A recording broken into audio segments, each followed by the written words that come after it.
ਵਾਹਿਗੁਰੂ ਜੀ ਕਾ ਖਾਲਸਾ ਵਾਹਿਗੁਰੂ ਜੀ ਕੀ ਫਤਿਹ। ਤੁਸੀਂ ਵੇਖ ਰਹੇ ਹੋ ਕਥਾ ਗੁਰਬਾਣੀ ਵਿਚਾਰ। ਇੱਕ ਵਾਰ ਇੱਕ ਸੇਠ ਸੀ।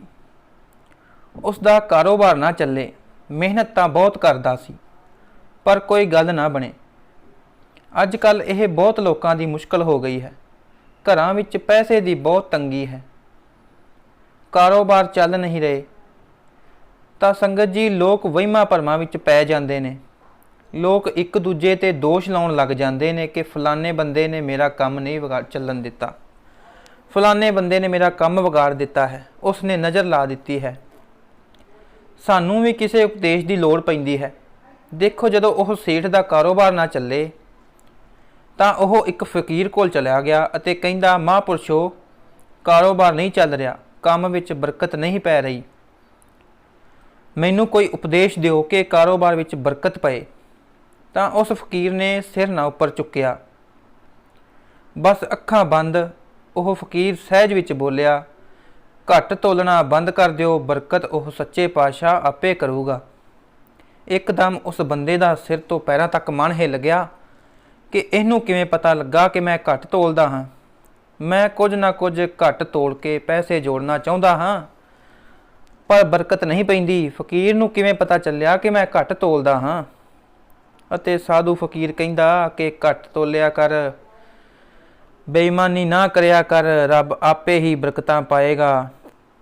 ਉਸ ਤੋਂ ਬਾਅਦ ਫਕੀਰ ਚੁੱਪ ਕਰ ਗਿਆ। ਸੇਠ ਕਿੰਨੀ ਦੇਰ ਬੈਠਾ ਰਿਹਾ।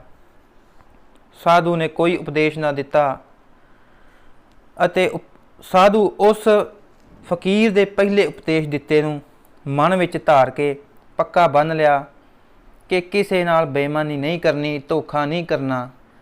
ਰੱਬ ਨੇ ਮੈਨੂੰ ਤੱਕੜ ਤੋਲਣ ਲਈ ਤੱਕੜੀ ਦਿੱਤੀ ਹੈ, ਇਸ ਕਿਰਤ ਨਾਲ ਬੇਈਮਾਨੀ ਨਹੀਂ ਕਰਨੀ। ਸੰਗਤ ਜੀ, ਜਿਹੜੇ ਆਪਣੀ ਕਿਰਤ ਨਾਲ ਬੇਈਮਾਨੀ ਕਰਦੇ ਨੇ, ਰੱਬ ਵੀ ਉਸ ਕਿਰਤੀ ਨੂੰ ਚੰਗਾ ਨਹੀਂ ਸਮਝਦਾ। ਕਿਰਤ ਵਿੱਚ ਬੇਈਮਾਨੀ ਨਹੀਂ।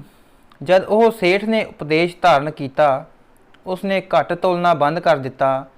ਗ੍ਰਾਹਕ ਆਉਂਦੇ ਤੇ ਪੁੱਛਦੇ, ਕਿੰਨਾ ਸੌਦਾ ਲੈਣਾ ਹੈ? ਕੋਈ ਕਹਿੰਦਾ 2 ਕਿਲੋ, ਕੋਈ 4 ਕਿਲੋ, ਕੋਈ 6 ਕਿਲੋ। ਪਰ ਜਦੋਂ ਸੇਠ ਨੇ ਬੇਈਮਾਨੀ ਨਾ ਕੀਤੀ ਅਤੇ ਉਹ ਗ੍ਰਾਹਕਾਂ ਨੂੰ ਕਹਿਣ ਲੱਗਾ, ਆਪੇ ਤੋਲ ਲਵੋ, ਤੋਲ ਲਵੋ ਆਪਣਾ ਸੌਦਾ ਆਪੇ। ਜਦੋਂ ਤੁਸੀਂ ਸੌਦਾ ਲੈਣ ਕਿਸੇ ਦੁਕਾਨਦਾਰ ਕੋਲ ਜਾਵੋ ਤੇ ਅੱਗੋਂ ਦੁਕਾਨਦਾਰ ਕਹੇ ਕਿ ਤੁਸੀਂ ਆਪੇ ਸੌਦਾ ਤੋਲ ਲਵੋ, ਤੁਹਾਡਾ ਮਨ ਖੁਸ਼ ਹੋ ਜਾਂਦਾ ਹੈ। ਤੁਸੀਂ ਸੋਚਦੇ ਹੋ ਕਿ ਇਹ ਬੰਦਾ ਬੇਈਮਾਨ ਨਹੀਂ ਹੈ। ਬਾਰ-ਬਾਰ ਦਿਲ ਕਰੇਗਾ ਕਿ ਸੌਦਾ ਇੱਥੋਂ ਹੀ ਲੈਣਾ ਹੈ। ਬਹੁਤ ਦੁਕਾਨਦਾਰ ਤੁਹਾਨੂੰ ਐਸੇ ਮਿਲਣਗੇ, ਜਦੋਂ ਤੁਸੀਂ ਪੈਸੇ ਪੁੱਛੋ ਤੇ ਉਹ ਕਹੇ ਕਿ ਪੈਸੇ ਆ ਜਾਣਗੇ, ਸੌਦਾ ਪਾਵੋ ਤੁਸੀਂ। ਤੁਹਾਡਾ ਮਨ ਖੁਸ਼ ਹੋ ਜਾਂਦਾ ਹੈ। ਇੱਦਾਂ ਸੇਠ ਨੇ ਕਿਹਾ, ਬੇਈਮਾਨੀ ਨਹੀਂ ਕਰਨੀ, ਮੈਂ ਕਰਨੀ ਨਹੀਂ। ਫਿਰ ਤੱਕੜ ਪਕੜ ਕੇ ਲੋੜ ਦੀ ਉਹਨੇ ਗ੍ਰਾਹਕਾਂ ਨੂੰ ਕਿਹਾ, ਆਪੇ ਤੋਲ ਲਵੋ। ਫਿਰ ਕੀ ਦੇਖਦੇ ਹਾਂ, ਉਹਦੇ ਬਰਕਤ ਪੈਣ ਲੱਗੀ, ਉਹਦੇ ਗ੍ਰਾਹਕ ਵਧਣ ਲੱਗੇ। ਦੂਰੋਂ ਦੂਰੋਂ ਲੋਕ ਉਹਦੇ ਕੋਲ ਸੌਦਾ ਲੈਣ ਆਉਣ ਲੱਗੇ। ਛੋਟੀਆਂ ਛੋਟੀਆਂ ਦੁਕਾਨਾਂ ਵਾਲੇ ਥੋਕ ਦਾ ਸਮਾਨ ਚੁੱਕਣ ਲੱਗ ਪਏ। ਸੇਠ ਦਾ ਕਾਰੋਬਾਰ ਵਧਣ ਲੱਗ ਪਿਆ। ਉਹ 2-4 ਸਾਲਾਂ ਵਿੱਚ ਅਮੀਰ ਹੋ ਗਿਆ ਅਤੇ ਉਹ ਇੰਨਾ ਅਮੀਰ ਹੋ ਗਿਆ ਕਿ ਤੋਲਣ ਵਾਲੇ ਵੱਟੇ ਵੀ ਉਹਨੇ ਸੋਨੇ ਦੇ ਤਿਆਰ ਕਰਵਾ ਲਏ। ਉਹਦੇ ਕੋਲ ਵੱਟੇ ਸੋਨੇ ਦੇ ਹੋ ਗਏ। ਚਾਰੇ ਪਾਸੇ ਉਹਦੀ ਮਹਿਮਾ ਹੋਈ ਕਿ ਫਲਾਨਾ ਸੇਠ ਹੈ, ਉਹ ਤੋਲਣ ਵਾਲੇ ਵੱਟੇ ਵੀ ਸੋਨੇ ਦੇ ਰੱਖੀ ਫਿਰਦਾ ਹੈ। ਇੱਕ ਦਿਨ ਉਹਦੇ ਮਨ ਵਿੱਚ ਆਇਆ ਕਿ ਜਿਹੜੇ ਸਾਧੂ ਦੇ ਬੋਲਾਂ ਨਾਲ ਬਰਕਤ ਪਈ ਹੈ, ਉਹਦੇ ਕੋਲ ਫਿਰ ਜਾਣਾ ਚਾਹੀਦਾ ਹੈ। ਜ਼ਿੰਦਗੀ ਇੱਦਾਂ ਹੀ ਲੰਘ ਜਾਣੀ ਹੈ, ਫਿਰ ਕੋਈ ਉਪਦੇਸ਼ ਲਵਾਂ, ਹੁਣ ਉਹ ਮੈਨੂੰ ਫਿਰ ਉਪਦੇਸ਼ ਦੇਵੇਗਾ। ਫਿਰ ਉਹ ਸੇਠ ਸੋਨੇ ਦੇ ਵੱਟੇ ਲੈ ਕੇ ਸਾਧੂ ਕੋਲ ਚਲਾ ਗਿਆ ਤੇ ਸੇਠ ਫਕੀਰ ਨੂੰ ਕਹਿੰਦਾ ਹੈ, ਮਹਾਂਪੁਰਸ਼ੋ, ਤੁਹਾਡੇ ਬੋਲਾਂ ਨਾਲ ਬਰਕਤ ਪਈ ਏ, ਮੇਰੇ ਘਰ ਵਿੱਚ ਅਮੀਰੀ ਆ ਗਈ ਏ, ਦੁਕਾਨ ਦਾ ਕਾਰੋਬਾਰ ਵੱਧ ਗਿਆ ਹੈ। ਮਹਾਂਪੁਰਸ਼ੋ, ਕੋਈ ਹੋਰ ਉਪਦੇਸ਼ ਦਿਓ।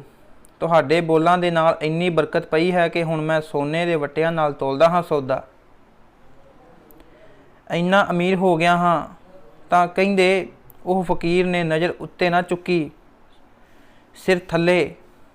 ਜਦੋਂ ਸੇਠ ਨੇ ਕਿਹਾ ਕੋਈ ਹੋਰ ਉਪਦੇਸ਼ ਦਿਓ, ਤਾਂ ਸੇਠ ਕਿੰਨੀ ਦੇਰ ਬਾਅਦ ਬੋਲਿਆ, ਹੁਣ ਤਾਂ ਅਮੀਰ ਹੋ ਗਿਆ ਹੈ, ਵੱਟੇ ਸੋਨੇ ਦੇ ਹੋ ਗਏ ਹਨ, ਹੁਣ ਕੀ ਚਾਹੁੰਦਾ ਹੈ? ਤਾਂ ਉਹ ਸੇਠ ਬੋਲਿਆ ਕਿ ਹੋਰ ਉਪਦੇਸ਼ ਦਿਓ। ਤਾਂ ਸੰਗਤ ਜੀ, ਫਕੀਰ ਨੇ ਕਿਹਾ ਕਿ ਜਿਹੜੇ ਸੋਨੇ ਦੇ ਵੱਟੇ ਚੁੱਕੀ ਫਿਰਨਾ, ਜਾ ਕੇ ਨਦੀ ਵਿੱਚ ਸੁੱਟ ਦੇ। ਇੱਕਦਮ ਬੰਦਾ ਹਿੱਲ ਗਿਆ ਤੇ ਉਹਦੇ ਨਾਲੋਂ ਵੀ ਔਖਾ ਹੋ ਗਿਆ ਕਿ ਕਹਿੰਦਾ ਕਮਾਈ ਹੋਈ ਚੀਜ਼ ਸੋਨੇ ਦੀ ਨਦੀ ਵਿੱਚ ਕਿਵੇਂ ਸੁੱਟ ਦੇਵਾਂ। ਪਰ ਅੰਦਰੋਂ ਉਹਦਾ ਮਨ ਬੋਲਿਆ, ਜਿਹੜੇ ਫਕੀਰ ਦੇ ਬੋਲਾਂ ਨਾਲ ਇੰਨੀ ਬਰਕਤ ਪਈ ਹੈ, ਉਹਦੇ ਵਚਨਾਂ ਨਾਲ ਧੋਖਾ ਨਹੀਂ ਕਰਨਾ। ਜੇ ਪਹਿਲਾਂ ਵਚਨ ਮੰਨਿਆ, ਅੱਜ ਵੀ ਮੰਨਾਂਗੇ। ਇੱਕ ਚੀਜ਼ ਤੁਹਾਡੇ ਤਜਰਬੇ ਵਿੱਚ ਰਹੇਗੀ, ਹਰ ਬੰਦੇ ਦੇ ਅੰਦਰ ਮਨ ਵਿੱਚ ਦੋ ਮਨ ਹੁੰਦੇ ਨੇ। ਜਦੋਂ ਆਪਾਂ ਕੋਈ ਕੰਮ ਕਰੀਏ ਤਾਂ ਇੱਕ ਮਨ ਨਾਲ ਬੋਲਦਾ ਹੈ, ਗਲਤ ਤੇ ਸਹੀ ਦਾ ਡਿਸੀਜਨ ਦਿੰਦਾ ਹੈ। ਕੋਈ ਬੰਦਾ ਕਿਸੇ ਨਾਲ ਧੋਖਾ ਜਾਂ ਬੇਈਮਾਨੀ ਕਰੇ ਤਾਂ ਇੱਕ ਅੰਦਰੋਂ ਮਨ, ਜਿਹਨੂੰ ਪਾਤਸ਼ਾਹ ਦੀ ਬਾਣੀ ਨੇ ਕਿਹਾ ਹੈ, ਮਨ ਤੂੰ ਜੋਤ ਸਰੂਪ ਹੈ, ਆਪਣਾ ਮੂਲ ਪਛਾਣ। ਉਹ ਅੰਦਰੋਂ ਮਨ ਦੀ ਜੋਤ ਬੋਲਦੀ ਹੈ, ਬੰਦਿਆ ਇਹ ਕੰਮ ਗਲਤ ਹੋ। ਪਰ ਸੰਗਤ ਜੀ, ਆਪਣਾ ਪਾਪੀ ਮਨ ਕਹਿੰਦਾ ਹੈ, ਫਿਰ ਕੀ ਹੋ ਗਿਆ ਹੈ, ਸਭ ਕਰਦੇ ਨੇ। ਇੱਦਾਂ ਕਰਨ ਨਾਲ ਬੰਦਾ ਪਾਪੀ ਹੋ ਜਾਂਦਾ ਹੈ, ਮਨ ਵਿੱਚ ਮੈਲ ਭਰ ਜਾਂਦੀ ਹੈ। ਪਰ ਕਿ ਰੱਬ ਇਹ ਮਨ ਦੀ ਜੋਤ ਵਾਲੀ ਆਵਾਜ਼ ਵਿੱਚ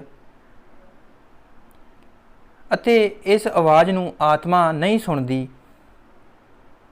ਜਿਹਨੂੰ ਸਾਹਿਬ ਕਹਿੰਦੇ ਨੇ, ਪਾਪ ਬੁਰਾ ਪਾਪੀ ਕੋ ਪਿਆਰਾ, ਪਾਪ ਲੱਦੇ ਪਾਪੀ ਕੋ ਸਾਰਾ।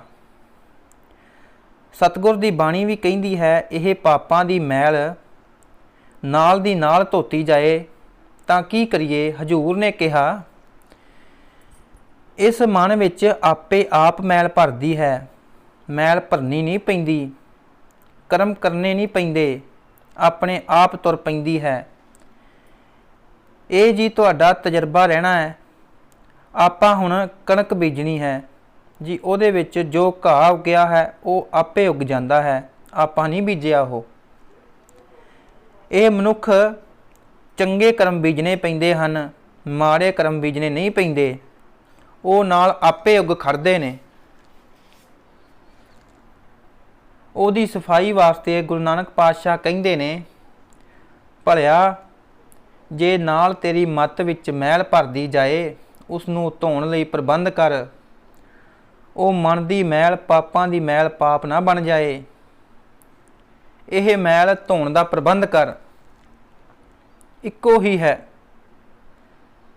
ਹਰ ਰੋਜ਼ ਧਿਆਨ ਧਰ ਤੇ ਸੁਰਤ ਧਰ ਅਤੇ ਕਿਹਾ ਕਰ, ਸਤਨਾਮ ਸ਼੍ਰੀ ਵਾਹਿਗੁਰੂ। ਜਿਵੇਂ ਜਿਵੇਂ ਮੈਲ ਚੜ੍ਹੇਗੀ, ਧੁੱਪ ਹੀ ਜਾਏਗੀ। ਤਾਈਓ ਮਹਾਰਾਜ ਜਪਜੀ ਸਾਹਿਬ ਵਿੱਚ ਕਹਿੰਦੇ ਨੇ, ਭਰੀਏ ਮਤ ਪਾਪਾਂ ਕੇ ਸੰਗ। ਇਹ ਤੋਂ ਪਹਿਲਾਂ ਜੋ ਉਦਾਹਰਨ ਦਿੱਤੀ ਹੈ ਉਹ ਕੱਪੜੇ ਦੀ ਹੈ। ਕੱਪੜਾ ਮੈਲਾ ਹੋ ਜੇ, ਉਹਨੂੰ ਧੋਣਾ ਹੈ ਚੰਗੀ ਤਰ੍ਹਾਂ। ਜੇਕਰ ਉਹ ਵਾਰ-ਵਾਰ ਧੋਵਾਂਗੇ, 2-4 ਮਹੀਨੇ ਨਾ ਧੋਈਏ, ਤਾਂ ਉਹ ਕੱਪੜਾ ਕਬਾੜ ਵਿੱਚ ਹੀ ਸੁੱਟਣਾ ਪਏਗਾ। ਜੇ ਉਹਨੂੰ ਵਾਰ-ਵਾਰ ਧੋ ਕੇ ਪਹਿਨਾਂਗੇ ਤਾਂ ਉਹਦੀ ਮੈਲ ਉਤਰ ਜਾਏਗੀ। ਇਸੇ ਤਰ੍ਹਾਂ ਆਪਣੇ ਸਰੀਰ ਨੂੰ ਵੀ ਅਤੇ ਮਨ ਨੂੰ ਵੀ ਧੋ ਲਿਆ ਕਰੋ। ਇਸ ਵਿੱਚ ਪਾਪਾਂ ਦੀ ਮੈਲ ਜਮ੍ਹਾਂ ਨਾ ਹੋਣ ਦੇਵੋ। ਪਾਤਸ਼ਾਹ ਜੀ ਕਹਿੰਦੇ ਨੇ, ਇਹ ਮਨ ਨਾਮ ਨਾਲ ਧੋਤਾ ਜਾਣਾ ਹੈ। ਇਸ ਤਰ੍ਹਾਂ ਉਹ ਸੇਠ ਦਾ ਮਨ ਹੈ ਜੋ ਨੇਕੀ ਕਰਨ ਦੇ ਨਾਲ ਜੋਤ ਸਰੂਪ ਵਾਂਗੂ ਬੋਲ ਪਿਆ ਹੈ ਅਤੇ ਸਾਫ਼ ਹੋ ਗਿਆ ਹੈ। ਸਾਰੇ ਸਰੀਰਾਂ ਵਿੱਚ ਰੱਬ ਹੈ, ਪਰ ਸਾਰੇ ਸਰੀਰਾਂ ਵਿੱਚ ਬੋਲਦਾ ਨਹੀਂ, ਕਿਉਂਕਿ ਮੈਲੇ ਕਰਮ ਕਰਕੇ ਉਹ ਸੱਚ ਦੀ ਆਵਾਜ਼ ਦਬ ਗਈ ਹੈ। ਉਹ ਜੋਤ ਸਰੂਪ ਮਨ ਦੀ ਆਵਾਜ਼ ਆਤਮਾ ਨੂੰ ਨਹੀਂ ਸੁਣਾਈ ਦਿੰਦੀ। ਜਦੋਂ ਸੇਠ ਦੇ ਮਨ ਨੇ ਕਿਹਾ, ਸੋਨੇ ਦੇ ਵੱਟੇ ਨਦੀ ਵਿੱਚ ਸੁੱਟਣੇ ਹਨ, ਕਿਵੇਂ ਸੁੱਟਦਾ? ਅਤੇ ਨਾਲ ਹੀ ਉਸ ਦੇ ਨੇਕ ਮਨ ਨੇ ਬੋਲਿਆ, नहीं ओए, मना सोच, इसे फकीर करके बरकत पई है। तू कंगाल सी ਅਤੇ ਕੰਗਾਲ ਤੋਂ ਕਰੋੜਪਤੀ ਬਣ ਗਿਆ ਹੈ। ਫਿਰ ਕੀ ਹੋ ਗਿਆ ਇਹਦੇ ਵਿੱਚ ਕੋਈ ਭਲਾ ਹੀ ਹੋਣਾ ਹੈ। ਤੂੰ ਬਚਨ ਮੰਨ, ਬਚਨ ਕਮਾਉਣ ਵਿੱਚ ਸੁੱਖ ਹੁੰਦਾ ਹੈ। ਤੇ ਕਹਿੰਦਾ ਸੰਗਤ ਜੀ ਉਹ ਵੱਟੇ ਨਦੀ ਵਿੱਚ ਸੁੱਟਣ ਚਲਾ ਗਿਆ। ਉਸਨੇ ਵੱਟੇ ਨਦੀ ਵਿੱਚ ਵਗਾ ਕੇ ਮਾਰੇ ਤੇ ਵਾਪਸ ਆ ਗਿਆ। 2-4 ਦਿਨ ਗੁਜ਼ਰੇ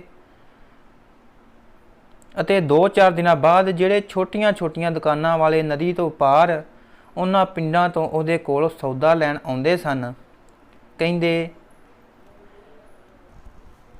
ਉਹ ਸੌਦਾ ਲੈਣ ਲਈ ਆਏ ਤੇ ਜਦੋਂ ਉਹ ਨਦੀ ਤੋਂ ਪਾਰ ਇੱਧਰ ਸੇਠ ਕੋਲ ਆਏ ਅਤੇ ਬੇੜੀ ਵਿੱਚੋਂ ਉਤਰ ਕੇ ਪੈਰ ਜ਼ਮੀਨ ਤੇ ਰੱਖੇ ਅਤੇ ਉਹਦੇ ਪੈਰ ਵਿੱਚ ਵੱਟੀ ਚੁੱਭ ਗਈ। ਜਦੋਂ ਉਹਨੇ ਗੌਰ ਨਾਲ ਵੇਖਿਆ ਕਿ ਉਹ ਕੀ ਚੀਜ਼ ਹੈ, ਉਹ ਹੈਰਾਨ ਹੋ ਗਿਆ। ਹੱਥ ਨਾਲ ਚੁੱਕਿਆ ਤੇ ਉਹ ਸੋਨੇ ਦਾ ਵੱਟ ਸੀ।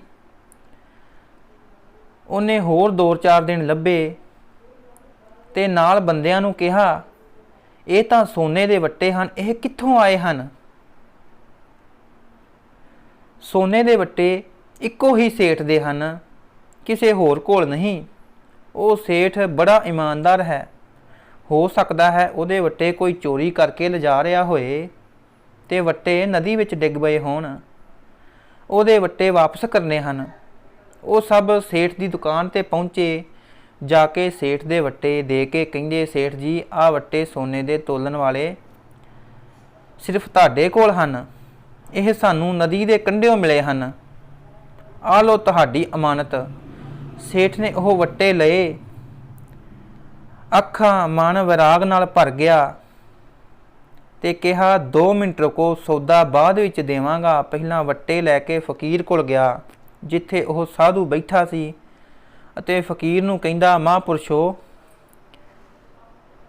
ਮੈਂ ਕਸਮ ਖਾ ਕੇ ਕਹਿਣਾ ਹਾਂ ਜੋ ਤੁਸੀਂ ਬਚਨ ਕਿਹਾ ਸੀ ਮੈਂ ਮੰਨਿਆ ਹੈ। ਮੈਂ ਵੱਟੇ ਨਦੀ ਵਿੱਚ ਸੁੱਟ ਦਿੱਤੇ ਸਨ।